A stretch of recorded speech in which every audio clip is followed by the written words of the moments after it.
amaat mbégte janook yéen ni ñu koy defee saa su ne ñëwaatee nag seen entretien spécial tey ñu si waxtaanee lu amul solo waral tey ñu si dal ki nga xamante ne moo di maître Habib Witin di notaire ba noppi doon président mouvement Thiès d'abord ba noppi bokk ci nekk membre coalition Diomaye président ñu fas yéene waxtaanee fi nga xamante ne moo di goxam ndaxte xam ngeen ko ñoom ñoo war a dalal li nga xamante ne moo di 4 avril bi incha allah nga xam ne président Bassirou Diomaye Faye moo ko nar a présider bu ci noppee aussi daañu wax tamit seen coalition bi nga xamante ne moo ci lañ bokk coow li bëri na foofu trop xëy na dinañ si indi ay leeral ñu bàyyi ko juste ki nga xamante moo di maître mu présenté ak ñi nga xamante moo di les téléspectateurs maître ñu ngi lay ziar. jërëjëf Babou maa ngi lay nuyu di la sant di nuyu mbokku téléspectateurs ak internet yi seetaan yëpp. nga may ma nuyu sama mbokku Thiès yëpp. ñu nekk si waajaayu 4 avril bi di leen masu ñoom yëpp. di nuyu di wax dëgg yàlla Babou bu ma génnee wax la population thiessoise. ok bu mu koy wax waa Thiès Est waa Thiès Ouest waa Thiès Nord mais tam waa sama mbokk Noto Diobass bi département bi. di daagu ba egg sama ñaari koñ mooy Kër Daago ak Som Wango. voilà nga doon président mouvement Thiès d'abord lu tax pourquoi Thiès d'abord lu tax Thiès nga bëgg njëkkee Thiès. waaw Babou xam nga boo nekkee doomu Thiès juddoo Thiès jàng Thiès say waajur tam ba léegi ñu nekk fa lépp loo am lépp loo yor tey daanaka fa la sosoo donc tey dafay doon rek wareef si ay doom yu mel ni man ak yeneen doomu Thiès waa sax lii ñu yàlla suturaal jàpp lañ si ñu delluwaat ko askan bi moo tax bu amoon xalaat bu rafet bi muy ma créer xalaat mouvement Thiès d'abord mais bu mu ko xalaatee tam ma lëkkaloo seeg ànd seeg yeneen doomu Thiès waa moo tax yàlla def le 7 juillet 2024 ñu taxawal kuréel bi ne mu tudd Thiès d'abord muy ay doomu Thiès jigéen ak góor ñoo boole seen loxo muy mouvement citoyen bu xam ne l'ambition ñaar la mooy engagement social boo dégg nit ñi ne daf nitu social la donc ñun l'engagement social c'est quelque chose extrêmement important et loolu mu ànd ak une activité complémentaire qui est la dimension l'engagement politique di tax loolu yëpp xam nga pour lan pour ut benn mooy aujourd'hui une démocratie participative effective au niveau local permettre à ce que le Thiessois ou le citoyen dans sa globalité ñu lu ñu intéressé le Thiessois puisse se sentir concerné dans la gestion de l'affaire municipale concerné à toutes les étapes au moment des prises de décision au moment de l'exécution bu ñu exécuter mais également au moment du contrôle charte yu xam ne yoon moo ñu ko may ñu jàpp ne askan bi war nañu si gën a yee moom la ñuy dox moom si loolu la ñuy liggéey donc daal Thiès d'abord ñaari facette la le social wax dëgg yàlla ñu am mu néew mu tuuti ñu sëkk ko suñu teraanga ñu sëkk ko askan bi mais tam loolu lu ko lal gën koo dooleel muy l'engagement politique. mais yaa ngi ko yaa ngi koy wax 2024 nga teg li nga xamante ne moo di mouvement bi après 2020 après présidentielle bi moo ko def wala avant li nga xamante ne mooy élection présidentielle bi. waaw juste après présidentielle bi parce que en fait daanaka man damaa nekkoon acteur politique nekkoon si benn kuréel. amul làkkato reste les verts mooy les écologistes et j'étais waaw déedéet bu nem si yàlla Huchard après Albert Berthe moo ko doon jiite ma nekkoon sax membre du comité national nekkoon responsable régional au niveau de Thiès mais juste après suñu première élection yi ñu ko def muy 2014 ma ñu jàlloon am ay conseil ma nekkoon conseil départemental ñu am lu ñu tënkoon man professionnellement li ma xam ne daf maa xawoon écarté un peu sur le champ politique moo tax bu ma demee ba yàlla mayaat ma mën a gën a am plus de liberté ma dellu si waat nag taxawal kii boobu mouvement boobu et comme naturellement sans sax ñu calculer quoi mu doon mouvement boo xam dafa judd juste rek daanaka parce que élection yi yaa ngi fàttiku mars 2024 mais à partir de juin ñu commencé si liggéey commencé sax liggéey avant juillet mais commencé liggéey mais le 7 juillet macha allah lañ koy taxawal définitivement mu nekk un mouvement nga nekk doomu Thiès comme mën nañ jàpp ne 2027 di nga samp ci ndënd pour diriger pour wutu Babacar fi nga xamante ne moo nekk ci mairie Thiès wala da ngay bàyyi bi li nga xamante ne moo 2029 nga samp ci ndënd dem ci élection présidentielle yi. waaw xam nga boo dégg Babou le mouvement il s'appelle Thiès d'abord. Un mouvement donc délibérément et de manière assumée. On a voulu en faire un mouvement ancrage local. ok waaw Thiès d'abord booy Thiès suñu kanam. Thiès suñu ginnaaw Thiès à droite. Thiès à gauche ñun Thiès la ba pare ñu door a ñëw. donc loolu dañoo gëm te xam te yaakaar ne bu ñu nekkee ne am na benn engagement ak njëriñ askan bi ñu war a njëkk yiiteel te def ko mooy au niveau local moo tax dès le départ comme ma wax c'est deux volets que ce soit le social mais également la politique locale ville bi la wala commune yi waaw xam nga loolu fa laay bëgg a ñëw noo de toute façon Thiès d'abord day dem élection ñu dañoo judd rek ñëpp xam nañu dem élection donc depuis quelques mois ñu nekk si liggéey au fur et à mesure ñuy liggéey foofu ngay doon xam nga politique moom rien n'est statique tout est dynamique. donc day doon lu xam ne tam kii rek tool rek da ngay béy rek di góob. mais je pense aujourd'hui ku dugg biir Thiès. xam nañ ne amatul kenn bëtu ko Habib Vitin il est candidat à la mairie de la ville de Thiès et dinañuy fexe ñun le mouvement que ce soit dans la coalition ou hors de la coalition. ñu fexe mais bu ñu gënoon mu nekk si biir coalition ñu fexe ba xam ne on aura des conseillers partout dans la ville pour que li xam ne pendant aujourd'hui presque 2 ans ñu koy liggéey et qu'il y ait une réalité politique réelle aujourd'hui à Thiès. Je parle du moment présent une réalité Thiès d'abord c'est une réalité politique actuelle. ñu fexe nag réalité politique boobu ñu concrétiser ko ba la dimension parce que li njëkk a jóg tax jóg baabu il faut nit ñu xam ko. mooy le social boobu. ñu koy def ak suñu doole ñu koy def ak suñu mën-mën ñu koy def ak suñu alal ñu fexe gën koo dooleel à travers les outils du budget du budget local ba xam ne askan bi sur du point de vue social ak yeneen effectivement di ci mën a gis seen bopp. yaa ngi koy wax yaa ngi bokk ci coalition bi nga xamante moo di Diomaye président est-ce que da nga bëgg a maanaam doo nekkul woon rek nga xaar maanaam ba ngeen waxtaan yi nga xamante mooy biir coalition bi nga jéem a déclarer li nga xamante moo di sa candidat parce que mën nga ko def am na yeneen ñàkkul ni seen biir coalition ay doomu Thiès yoo xamante ne am nañ même ambition bi pour jiite li nga xamante moo di ville bi est-ce que loolu sa déclaration est-ce que c'est juste pour mettre la pression ci ñi nga xamante ne moo di peut-être ñu ngi ci biir coalition bi. non nee naa la xam nga coalition bi muy Diomaye président bi xam ne rejoindre daa ko dama ko rejoindre daanaka dynamique fan yi la. boo dégg dynamisme fan yi la. c'était une coalition dégg nga sax président di ko wax ne la coalition bi ñaari activité la amoon boo ko fàttali. tout à fait mooy bu ñuy fêter 100 jours am ak fu ñu fêter premier mandat donc ak coalition bi ñun bu ñuy nekk ci dëgg di liggéey Thiès amul woon kenn ku nekk ci terrain bi. donc ñun dès le départ dañoo assumé wu. donc dès le départ ñun dañuy wax dañuy dem donc le fait que ñu ñëw intégrer coalition bi. on est venu avec nos propres ambitions et n'oubliez pas qu'une coalition elle n'est rien d'autre surtout celle-là que un regroupement d'entités muy ay mouvements citoyens mais également de partis politiques avec des agendas souvent différents.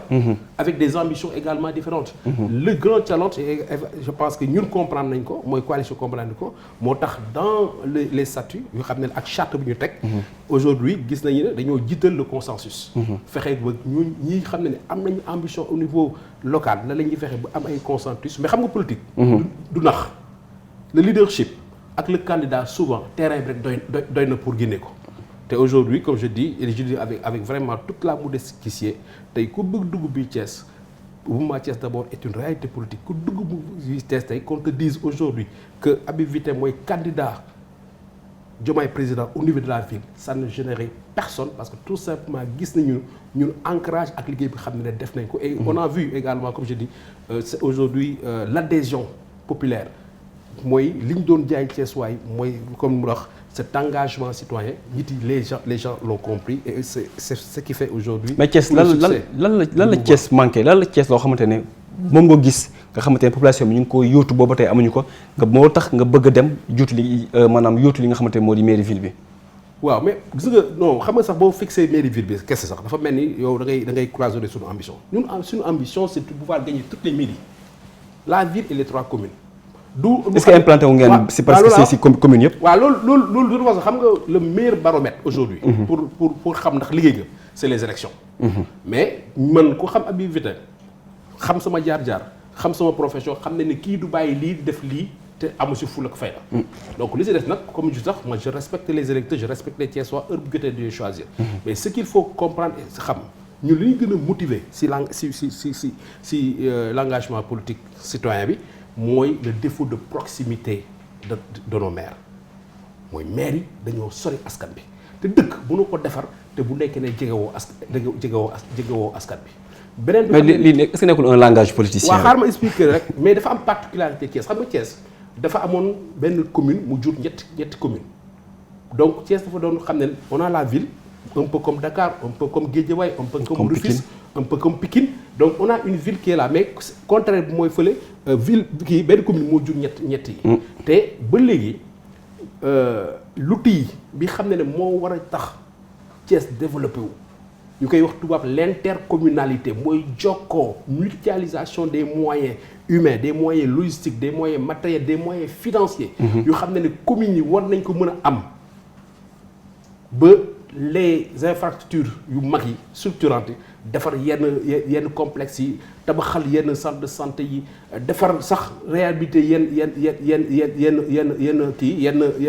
tali yi yenn infrastructures yi. loolu commune bu nekk mënu ko. mais aujourd'hui l'âme vraiment bi xam ne muy xolu développement Thiès ce n'est rien d'autre que l'outil de l'intercommunalité et malheureusement kii xam ne moo fi nekk tey te di diriger doxewu ko parce que xam nga l'intercommunalité dafa laaj benn dara ça demande un leadership qui fédère du question sax xam-xam ba kii parce que fii ñun ñëpp jàng nañu mais lii yokku ci leadership bi xam ne boo yoree ville moo war a def mooy un leadership ki xam ne day fédéré day mën a wax ak ñëpp moo tax ñun ñu jiital l'engagement citoyen amuñu connotation politique parce que wax naa la coalition Diomaye du parti politique il faut que les gens le sachent c'est pas un parti politique c'est un appareil politique donc amuñu ñun connotation purement politicienne on a une connotation citoyenne te moo ñu gën a jox doole ce qui me permet aujourd'hui en tant que leader local citoyen de pouvoir m'entendre la main et de discuter avec tous les acteurs et cette chance-là aujourd'hui am naa ko xam naa bu ñuy suuxee dinaa la wax pourquoi parce que maa ngi koy dund aujourd'hui quel que soit maire yi nekk maire bi ñu mën a fal man mënu mu am barrière parce que am naa ouverture boobu et j'ai compris que l'enjeu pour jàppale sama askan c'est l'intercommunalité. léegi boo doon def boo doon xayma mooy maire yi nga xam ne mooy maire commune de même ki nga xamante moo di Babacar maire de la ville boo doon def seen bilan yi nga xamante gën bi depuis bu ñu leen fay falee ban bilan nga leen di mën a tirer ñoom ñëpp. en résumé bu nekkee dafa am lu xam ne mën naa koo jox pour joxe de manière symbolique seen liggéey mooy ne ils gèrent le quotidien. le quotidien.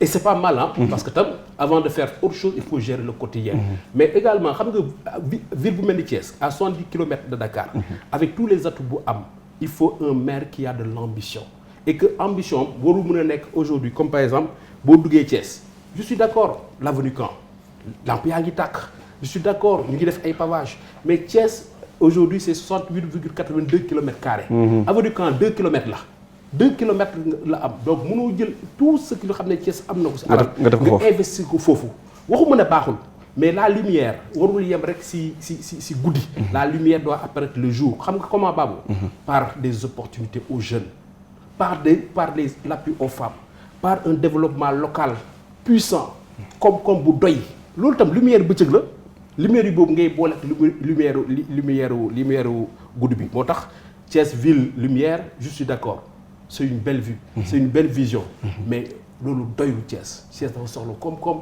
Thiès dafa soxla opportunité pour les jeunes Thiès dafa soxla ay femmes yoo xam ne dañ leen gën a dooleel Thiès dafa soxla ay centre comment dirais-je de formation yu mën a permettre aujourd'hui que nos jeunes puissent aller pouvoir travailler à l'aéroport parce qu'ils sont formés dans ce secteur boobu qui puissent aller travailler au port de Ndayane parce que dañ lay former si loolu on a autour de Thiès 3 cimenteries yu former xale yi sur les métiers autour cimenterie xale yi ba nekk ay main-d'œuvre kese mu mën a am ay ouvriers spécialisés mu liggéey foofu et ça comme je dis c'est une vision ça également c'est un engagement mais toujours avec l'esprit fédérateur mën a dajale Thiès yëpp mën a wax ak waa Thiès yëpp mën a wax ak waa Thiès yëpp léegi dañuy dem ci beneen sujet mooy li nga xamante ne moo di le 4 avril Thiès war a dalal li nga xamante ne moo di fête bi voilà président nar fa ñëw yaa ngi fàttali ko amoon na fi maanaam 44 nga xamante ne ci nguuru président Abdoulaye Wade la woon président premier ministre Ousmane kii moo fi nekkoon ki nga xamante ne Idriss Seck mais gis nañ mu nekkoon fête bu neex mais après bi li si buñ ci mujjee gis nañ fu mu mujjee ak li nga xamante ne moo di coow yu si topp d'abord sa première réaction gannaaw bi nga xamante ne conseil des ministres génne nañ ko ñu ne Thiès mooy accueillir li nga xamante ne moo di fête bi mais avec en tant que fils de Thiessois vraiment ak comme doomu Thiessois yëpp vraiment fierté bu mag lañ si am honneur bu mag xam nga tey on a 14 régions ñu seppale si 14 régions yi nee la mbir bi yow la xoolal on a ñaata ville moo fi nekk parce que même si biir région bi ñu tànn il y a am na yeneen ville ñu sepp ñu ne ville de Thiès la loolu dawaa gëm ne tey kii honneur bu mag la. et bu mu ko defee président bu mu ko defee tous les Thiessois de manière unanime sont sortis pour remercier le président de la République si élan de générosité bu am mais également sur cette reconnaissance boo xam ne am nañ ko sur cette ville. cette ville bu xam ne xam nañu histoire am. xam nañu jaar-jaaram. donc vraiment encore une fois de plus di remercier le président de la République. mais am ngeen mu nekk nouvelle bu neex Thiessois yi mais dafa mel ni am na ñoo xamante ne neexu leen parce que gis nañ ki nga xam ne bi ñu ko waxee kii di maire bi dem na palais de la République président dalal ko mais ñu gis ne am na yeneen maire yu siisu xamante ne bu leen mën naa ko waxee noonu naan Babacar dafa dem je sais pas pour boppam rek boppam moo ko tax a jóg moo tax am visibilité mu bàyyi li nga xamante ne moo di yeneen mais polémique boobu yow en tant que maanaam leader ci biir commune bi yow naka ngay ban commentaire ngay amal ci loolu. Baba, je veux rassurer les Sénégalais et rassurer les Thiessois. Gis nga démocratie vital bi am Sénégal. mooy mën a tax tey ñu permettre ñu mën a comprendre muy am ay man li ma jàpp lu ñuy wax ay incompréhension mu mën a am souvent ay divergences et c'est dans une démocratie vivante avec vitalité bu am Sénégal c'est tout à fait normal. te li ci gën a am solo moo ne divergence yi bu amee que ñu koy wax lu baax la. mais aujourd'hui je veux rassurer sincèrement les Sénégalais. ok donc Thiès. d'accord nekk un acteur politique parce que moi wax naa ne j'ai fait le choix. d'être un rassembleur. ok j'ai fait le choix de la responsabilité. d'accord j'ai fait le choix du leadership utile. donc man kenn du ma yóbbu ci division yi te Thiès waaye xam nañ doxuma division. yàlla def il y a par des canaux officiels par des canaux également discrets biir Thiès. wax nañu ak maire yi. ba ñoom yëpp. ils sont revenus à la raison. Aujourd'hui, les esprits sont apaisés. Et loolu moo gën am solo. Ce que je veux dire aux Sénégalais et aux Thiessois, que Thiès sera prête pour le 4 avril. Aujourd'hui, le 4 avril pour nous, c'est un rendez-vous avec l'histoire. Pour les Thiessois, c'est un rendez-vous avec la nation. C'est un rendez-vous avec nous-mêmes Thiessois. Donc loolu na Sénégalais yi dal. Thiès bi xam ne depuis quelque temps. mais pour Sénégalais mooy seen xel mën a dal il faut que ñu gis benn ñoo xamante ne benn waxtaan benn image boo xamante ne peut être bu woon ne les maires waxtaan nañ ba réconcilier trouver li nga xamante ne moo di un consensus. xam nga li. parce que wax bi nii rek. jëf bi bu image yi mënoon gën a lii. loolu laa la expliqué xam nga. loolu laa la wax divergence dafa normal ci démocratie mais xam nga jëf li lay bëgg a expliquer mooy ne bu ñu fàtte ne dañoo ne 4 avril bi dañ koy. organisé biir Thiès. On l'organise dans la ville de Thiès. Mais Babou, on n'a pas dit que 4 avril est organisé par la ville de Thiès. C'est une nuance pour que nous fassions attention. Le 4 avril, c'est une fête nationale, tout à fait. Une fête militaire d'abord. Bien entendu, nous avons une mobilisation populaire. Dès l'instant que nous savons, mairie, fatigué, nous savons, donc dès qu'on a parlé. gis nañ ko te xam ni tax mu wax la loolu. dama lay jox exemple bu simple rek moi je l'ai dit en tant qu'acteur politique local thiessois ñëpp xam nañ ne moi je suis candidat à la mairie de la ville. boo duggee tey internet nga gis maire de ville démb ñu ngi toog ñu ngi lënkante. parce que dafa organiser woon. tout à fait dafa organiser un forum tey lay jeex. mais ne ko sax pas un forum un colloque scientifique. Thiès cité du rail en ne ko sax jeunesse et évolution mais maa nga fa woon. donc moom xam na ne c'est un adversaire politique qui est venu ma bokk ci fête bi félicité ko bu mu defee forum populaire bi les maires l'ensemble des maires ñëw nañ forum populaire bi. mais bu nekkee ñëpp togguñu. donc loolu moo tax ma ne la il faut que les gens soient rassurés tey boo duggoon Thiès parce que ñun ñëpp on a compris. qu'il faut qu'une seule chose. c'est l'unité. aujourd'hui xam nga il s'agit de quoi. Il ne s'agit pas de divergence, il s'agit de la dignité thiessoise. Il s'agit de la fierté thiessoise. Et ce qu'on va retenir, ce qu'on va retenir, moi, est-ce qu'on a pu réussir l'événement ou non? Tout à fait.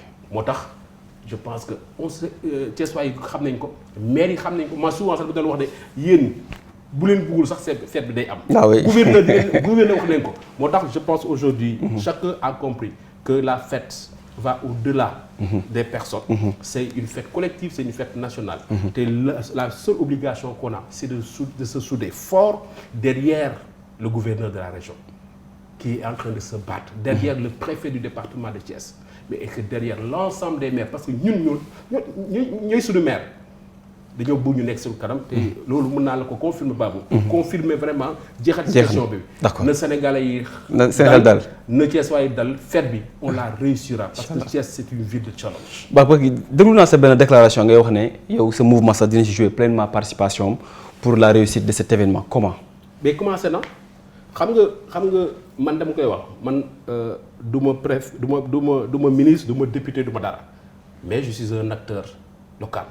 gis nga président bu muy cëpp tey bokk naa ci xam ne bokk naa ñi ko def déclaration coow bi nga waxee parce que nee naa mën na am coow bu mu amee sama conférence de presse bokk na si lu dagg coow bi. te yewuma si dans le cadre de la coalition Diomaye ma proposé la ko ñoo ànd dem seeti le gouverneur non seulement que proposé ko ñun suñu disponibilité en tant que bras politique du président qui war a ñëw mais wax ko ne na clarifier le rôle de tout un chacun pour que maire yi comprendre yemuñu fa dañoo dem ànd seeti les maires bokk naa si jiite délégation yi dem seeti maires yi pour wax leen ne mbir bi du yéen xam nañ ko da ngeen si bokk comme ñun on est prêt à vous soutenir na dal yow ma si loolu wax naa la ne bokk naa si dem naa si forum bi def ay propositions concrètes yu xam ne ne Thiès yooyu dégg nañ ko Sénégal yi dégg nañ ko et hier encore j'étais au niveau du colloque malgré ma sama emploi de temps chargé maa ngi woon si colloque bi joxe sama participation.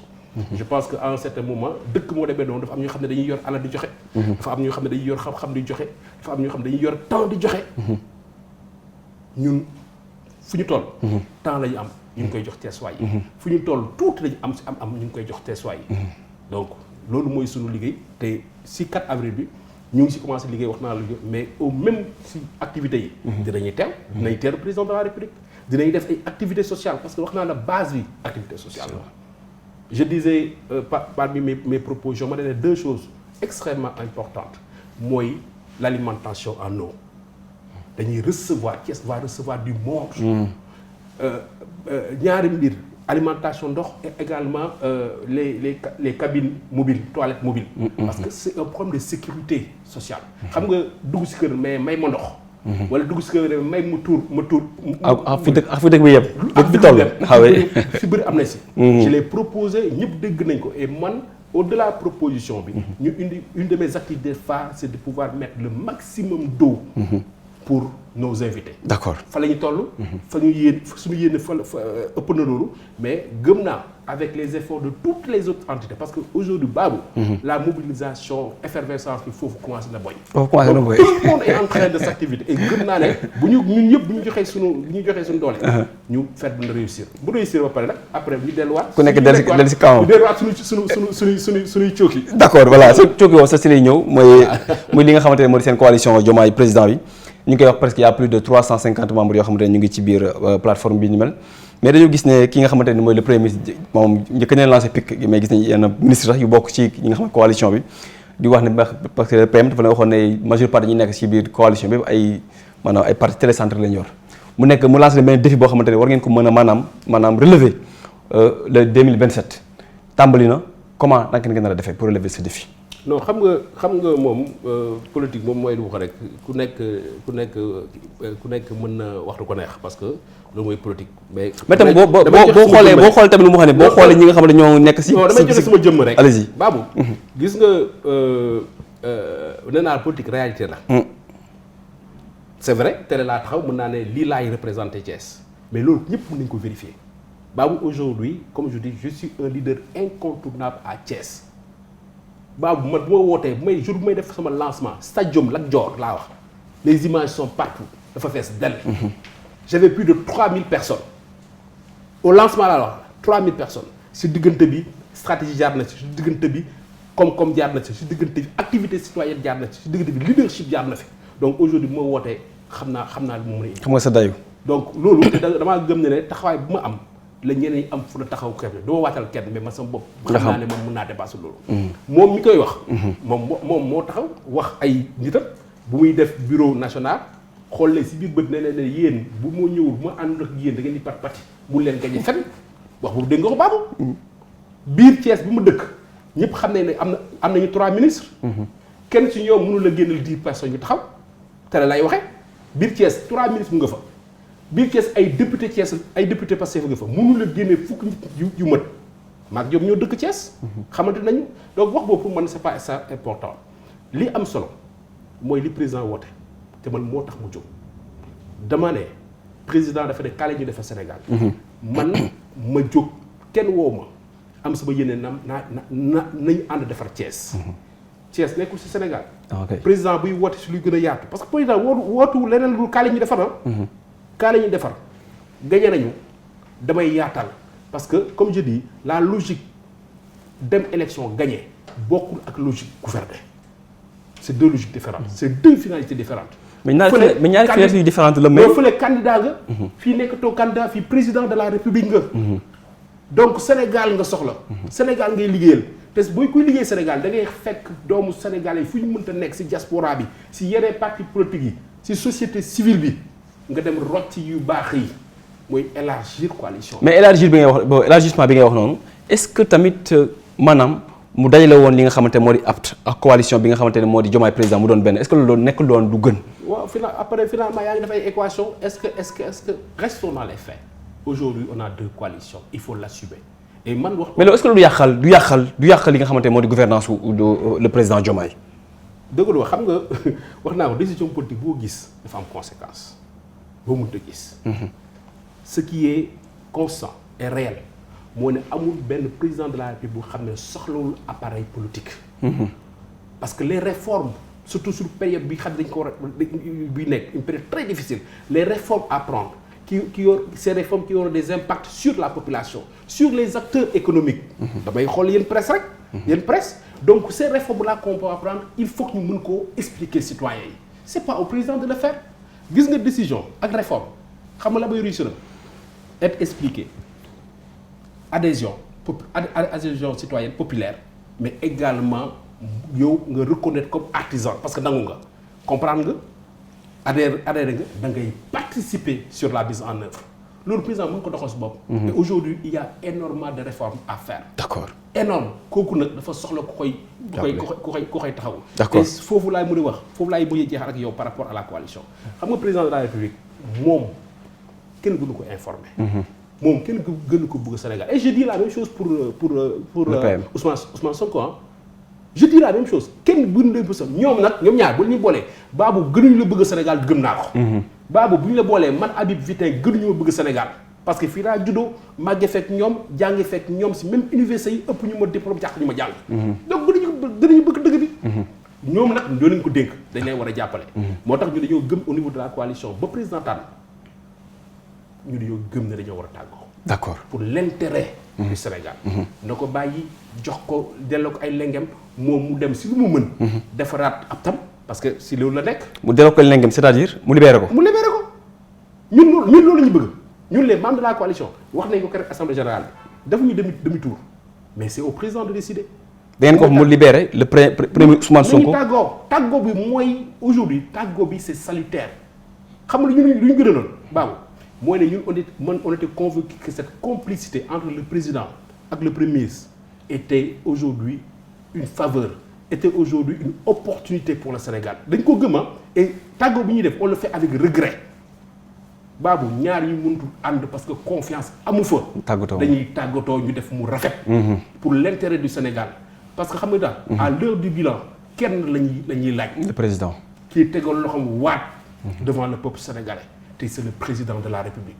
moo tax pour daal wax pour l'intérêt du Sénégal et même pour wax ko même chose Ousmane Sonko parce que aujourd'hui si le président Bassirou Diomaye bu réussir mais Ousmane Sonko muy réussir ñoo ko bokk. Sénégal bi.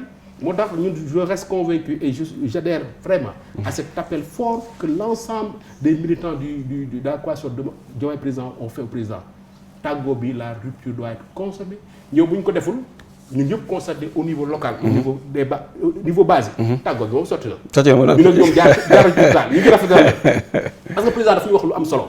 te man dafa ma fekk ma koy doxalee président dafa ne dëkk bi koo bëgg a defar l'humilité la. oyof. Babou fi dara jaru fi jaar. wallaay loo fi yëkkati am na ku la ko. wallaay. voilà. mu ne nañ ko muñulee loolu jigéen ñi xam nañ ci dara. moo tax ay doom yu baax dañuy am. muñ rek mais mu yokk ko ci troisième bi l'exhortation au travail. ñett yooyu daf ko keroog bi ñuy def assemblée générale daf ko lancé mu nekkoon si man nii mu gën ko téye. moo tax je pense que avec une rupture définitive assumée. vraiment ñu def ko de manière gentleman li mu desee moom si coalition bi dinañ ko jàppale ñu jeexal liggéeyam parce que aujourd'hui c'est pas une victoire politique qu'on est en train de chercher. On est en train de chercher une victoire économique pour le Sénégal. D'accord. Mais est-ce que coalition bi pour la dernière question est-ce que coalition bi mën na boot le président Diomaye ci 2027 ci élection locale yi nga xam ne ci la jëm gannaaw bi ñu déggee ancrage maanaam le premier ministre ne objectif am mooy gagner li nga xamante ne mooy commune yi Sénégal bi yëpp te ñoom ak jamono ji nag mën nañu jàpp ne moo nekk parti politique bi jamono ji bi ëpp doole Sénégal. Non de toute façon xam nga nee naa le meilleur baromètre man la. élection rek mu la ko mais dama ko leen élection ah. waaw mais non moo tax ma ne ñun moo tax ñu ànd sa dal ak tey di liggéey. kese mais déjà ce qu'il faut noter mooy que président moom du dem élection locale. élection locale ñun ndaw mi ñoo fas yéene dem élection te def ñu fekk koy liggéey ba pare. parce que loolu laa la bëgg a wax. d'accord ñun élection locale yi lekk lu ñu programme dafa fekk man personnellement. ma ngi siy liggéey ba pare ñun ñooy dem élection locale. li jar a retenir te peut-être fa la lam-lam amee woon. ndax coalition bi dina dem élection locale 2029 2029 ce qui est sûr et certain mooy ne sunu statut yi dem élection dañ ko fi bind mu leer nañ. ok te dañ koo bëgg. que le président Bassirou Diomaye Faye defaat deuxième mandat. ñun ñooy wax attention Babou c'est les militants qui parlent. militants yi ñoo bëgg mu am rupture. pour l'intérêt général du Sénégal. militants yi ñoo bëgg. président Bassirou Diomaye amaat deuxième mandat. mais nag. nit ki boo ko jiitalee. da nga koy bàyyi mu doxal soxla. li si war def. mais fu mu ñu woo. bu nee nangu na dinañ ko doxal. bu nee nangu na dinañ ko defal bu nee nangu na du leer laa ko wax. te la Sénégal yi xam nañ ko. fu mu jógee. lu ñuy def. dàquñu ko. dafa ànd ak dafa def kook ñoom bu ñu gañee. donc loolu bu koy génnee. indiwaat ko mais ban impact la mooy seen ñàkk jubóo ban impact la mën a am ci développement réew mi. waaw mais xam nga moo tax tàggoo bi war a am xam nga déjà il faut ñu nangu ko nag dëkk moom na ko sax ñaari benn fauteuil moo am ci dëkk bi. kenn lañu fal bulletin yi benn fauteuil la woon bulletin yi Diomaye président lañ si defoon donc aujourd'hui moom mooy jiitu. il faut ñu nangu ne aujourd'hui moom ki fi nekk muy premier ministre moo ko fi teg tey wax naa ko li ñu gën a lool parce que sincèrement c'est le projet politique qu'ils ont vendu aux Sénégalais c'est ce projet politique loo xam ne moo tax ñu Sogay mooy. Sonko mooy Diomaye mooy Sonko. li ñu gën a lool. wax naa ne aujourd'hui ñaan ñi bu ñu góorlu woon kenn ay au-delà ñoom. seen personne xool l'intérêt Sénégal. man gëm naa ne ñu ànd seen ànd. seen complicité. c'est un atout très favorable pour le Sénégal. d'accord bu amul xam nga la ñuy wax. mooy lu ñuy wax lu ñu nekk fii. kii bu ne FMI ma damay restituer kenn di ma restituer. kii di ne damay def léegi kenn. dama def léegi ah oui aujourd'hui Sénégal mooy ñàkk. une gouvernance dualiste. On a une vision, la même vision, mais les perspectives et les styles sont différents et une incohérence. Malheureusement, dans un contexte très difficile où on a besoin d'une gouvernance claire, d'une gouvernance limpide, Sénégal yëpp ñëw bokk ñu mën si ànd. 2 ans Diomaye. Pardon 2 ans Diomaye. waaw 2 ans Diomaye moom bu may résumé. booy résumé bilan bi. non mooy résumé. promesse yi bëri na mais résultat zéro. waaw non il faut pas l'aborder comme ça taa bi moo gàtte mais tey bu ma doon résumé. parce que tam redresser il y a du positif. lu daal la ñuy redresser il y a 2 mots qui sont essentiels en termes de bilan redressement et résilience et dans le redressement il y a du positif lu daal la ñuy yëkkati. gis nañ ko après audit yi le contexte défavorable gis nañu les indicateurs macroéconomiques niveau bi ñu tolloon l'endettement presque 119%. gis nañu le taux de l'inflation nu mu doon daanaka eggoon nañu sax 8 gis nañu également le déficit budgétaire nekkoon na pratiquement 12 aujourd'hui tous ces indicateurs là ñu ngi koy commencer di stabiliser. D'accord. te dëkk tam comme wax il y a les mesures concrètes mais il y a également l'environnement macro et l'environnement macro beaucoup d'efforts ont été faits. Des réformes aujourd'hui ont été amorcées. Gis nañ ko. voté nañ fii la loi sur l'accès à l'information, la loi les lanceurs d'alerte, la loi sur OFNAC bi, la loi sur les élargir la déclaration de patrimoine. Gis nañ également la loi sur les propriétaires effectifs dans le secteur extractif. Donc il y a aujourd'hui les bases d'un Sénégal juste, d'un Sénégal souverain, comme le wax, également d'un Sénégal boo xam ne le développement sera durable. Merci beaucoup maître, di la remercier di la bàyyi juste nga def li nga xamante moo ci sa mot de la fin. waaw mot de la fin damay delluwaat si li ngay wax si dernière question parce que dafa am solo. tey aujourd'hui il faut ñu projeter wu. def nañu 2 ans 3 ans moo ñu dese. et je pense qu'aujourd'hui le seul mot qui sied mooy accélération. accélérer investissement yi pour dëkk bi dox. accélérer les mesures concrètes pour dëkk bi dox. accélérer les réformes pour dëkk bi dox. te loolu dans un contexte vraiment bu xam ne dañuy dàq cette confusion dualiste. parce que benn challenge moo am. et je l'ai dit. c'est le développement. merci jaajëf yal na ko yàlla mottali. amiin amiin yàlla sàmm président de la République sàmm premier ministre sàmm ñu ñun ñëpp. amiin li xam ne yéen nañ ko. ñun nag sur 4 avril moom. yal na ci yàlla may ndam bu rëy. allahumma amiin amiin amiin. may ko gouverneur. incha allah may ko le maire de la ville. may ko préfet may ko maire yëpp mais may ko la population thiessoise may ko Sénégal. merci beaucoup maître mu nekkoon Habib Vitin ne woon tey suñu gan ci entretien spécial bi mu di président mouvement Thiès d'abord ba noppi nag membre coalition Diomaye président di leen jaajëfal yéen ñi nga xamante ne nekkoon seen kër doon seetaan entretien spécial bi leen jox rendez-vous très prochainement di remercier sama ay techniciens ki nga xamante moo di Issa Pouye di Mbappé ak ki nga xamante ne moo di Lamine Yamal di Kébé ak suñu technicien suñu preneur de son di Mamadou Cissokho jaa ngeen jëf.